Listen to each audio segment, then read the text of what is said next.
جس کو تمام مکاتب فکر کے علماء عوام یہ تسلیم کرتی ہے کہ وہ محبت، امن اور خیر کا پیغام دیتے ہیں، اس کے بارے میں، اس کی چھان بین کے حوالے سے، اس کی کردار کشی کے حوالے سے جو آپ سٹیپ لے رہے ہیں، کہ آپ کی سیاست کو لے ڈوبے گا، اور آپ کی سیاست تو ویسے بھی ڈوب چکی ہے۔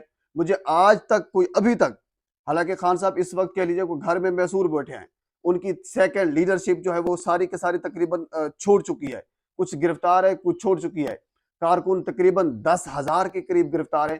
مجھے ابھی کا کوئی سروے دکھا دیں جس میں خان صاحب کی مقبولیت دھڑم سے نیچے آ گری ہو، کوئی ایک سروے مجھے دکھا دیں۔ ابھی بھی خان صاحب کی مقبولیت اسی جگہ پہ کھڑی ہے جہاں پہلے پہ کھڑی تھی۔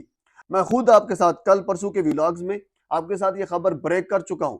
کل جب خان صاحب وکلا کے سرگودا بار کا وکلا جب زمان پارک آیا ہوا تھا، اس کے بعد جب خان صاحب نے خطاب کیا قوم سے، تو اس خطاب میں خان صاحب نے بڑا کمال کا جملہ کہا۔ خان صاحب نے یہ کہا کہ آپ جتنا ٹائم لینا چاہیں آپ ٹائم لے لیں، آپ 2 ہفتوں کا ٹائم لیں، آپ 3 ہفتوں کا ٹائم لیں، آپ ٹائم لے لیں، کس چیز کا ٹائم لے لیں؟ آپ ٹائم پاکستان تحریک انصاف کو توڑنے کا لے لیں، لیکن ہمیں ایک روڈ میپ دے دیں، ہمیں ایک ٹائم فریم دے دیں، ہمیں لاہ عمل بتا دیں، ہمیں یہ بتا دیں کہ الیکشن کی تاریخ کب ہوگی، تو پھر دیکھ لیں گے مقبولیت کہاں کھڑی ہے، کیا کچھ ہوا۔ لبرٹی میں آپ نے جو جلسہ کیا، ایون کہ ابھی کچھ ذرائع یہ بھی بتا رہے تھے مریم نواز کافی پریشان ہے، کافی ناراضگی کا انہوں نے اظہار کیا، اپنی جو لیڈر جو نیچے تھے جنہوں نے وہ سارا ارینج کیا تھا لبرٹی کا جلسہ، کیونکہ عوام نہیں تھی، اتنے بندے تو کہہ لیجیے، حالانکہ بڑا خوبصورت جملہ ایک بندے نے کہا تھا کہ اتنے بندے تو پاکستان تحریک انصاف کو روزانہ کی بنیاد پر چھوڑ کے جا رہے ہیں جتنے لبرٹی میں مسلم لیگ نون کے جلسے میں لوگ موجود تھے۔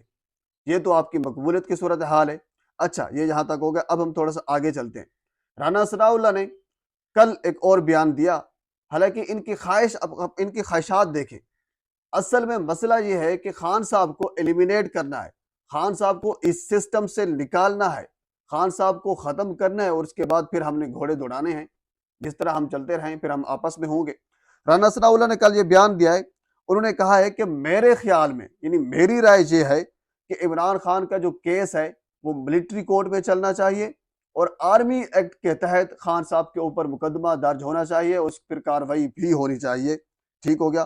مجھے اس چیز کی مثال نہیں ملتی، کبھی کسی سابق وزیر اعظم کو یا پھر کبھی کسی پارٹی کے سربراہ کو آرمی ایکٹ کے تحت ان پر مقدمہ درج کیا گیا ہو یا پھر کاروائی کی گئی ہو۔ مجھے تو ابھی تک اس چیز کی مثال سمجھ نہیں ہوئی۔ اگر یہ خان صاحب کے اوپر ہوتا ہے تو یہ پاکستان میں پہلی مثال قائم ہوگی۔ اچھا، اس کے علاوہ خواجہ آصف نے کل جیو نیوز کے پروگرام میں یہ بھی کہا، انہوں نے بھی یہ اظہار کیا ہے کہ خان صاحب کے اوپر جو مقدمات ہیں، جو کاروائی ہے، وہ آرمی ایکٹ کے تحت ہونی چاہیے۔ اس کا مطلب یہ ہے کہ اب باتیں چل رہی ہیں کہ کاروائی کس قسم کی جائے اور ہاتھ کیسے ڈالا جائے، خان صاحب کو ایلیمینیٹ کیسے کیا جائے، خان صاحب کو راستے سے کیسے ہٹایا جائے، کیونکہ ان کی مقبولیت تو کم نہیں ہو رہی۔ سروے آپ اٹھا کے دیکھ لیں، لبرٹی کا موجودہ جلسہ آپ کے سامنے آپ وہ دیکھ لیں۔ اچھا، اب دوسری بات بھی وہ آپ کے سامنے رکھتا ہوں۔ مجھے اس چیز کی بھی سمجھ نہیں آتی، اگر نواز شریف صاحب لندن سے پاکستان واپس نہیں آ رہے تو اس کی سزا ہمیں کیوں دی جا رہی ہے، اس کی سزا پاکستانی قوم کو کیوں دی جا رہی ہے؟ رانا ثناء نے کل یہ بات کہی ہے کہ نواز شریف کی واپسی ان کی صحت اور الیکشن سے مشروط ہے۔ اچھا بھائی، ٹھیک ہو گیا۔ اس سے پہلے ہمیں یہ بتایا گیا تھا کہ ان کی صحت خراب ہے، جب بھی ان کی صحت ٹھیک ہوگی تو وہ وطن واپس آ جائیں گے۔ اس کے بعد ہمیں یہ بتایا گیا تھا کہ جب میدان لیول ہوگا پھر واپس آ جائیں گے۔ اب یہ بتایا جا رہا ہے کہ جب الیکشن ہوں گے تبھی واپس ہوں گے، اور اس کے بعد پھر آخر میں رانا ثناء نے یہ بات بھی کہی ہے کہ الیکشن اکتوبر میں ہونے چاہیے اور اکتوبر میں ہی ہوں گے۔ بھئی ٹھیک ہو گیا۔ آپ کی بھینس، آپ کی لاٹھی، جس طرح آپ چلائیں ملک کو آپ ویسے ہی چلا سکتے ہیں۔ ہمارا تو زور نہیں چلتا، نہ عدالتوں کا چلتا ہے، نہ قانون کا چلتا ہے، نہ آئین کا چلتا ہے۔ جہاں زور چلتا ہے تو وہ پھر ڈنڈے کا زور چلتا ہے، زبردستی کا زور چلتا ہے، تو وہ جو کچھ آپ کر رہے ہیں وہ آپ کے سامنے ہے۔ بالکل آپ اکتوبر میں بھی الیکشن کروا سکتے ہیں، اکتوبر سے آگے بھی لے کر جا سکتے ہیں، آپ نگراں حکومتیں غیر آئینی طور پر بھی چلا سکتے ہیں، آپ جو کچھ بھی کرنا چاہیں آپ کر سکتے ہیں۔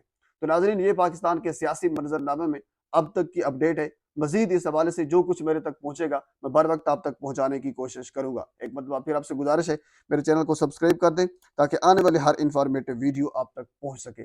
اللہ حافظ۔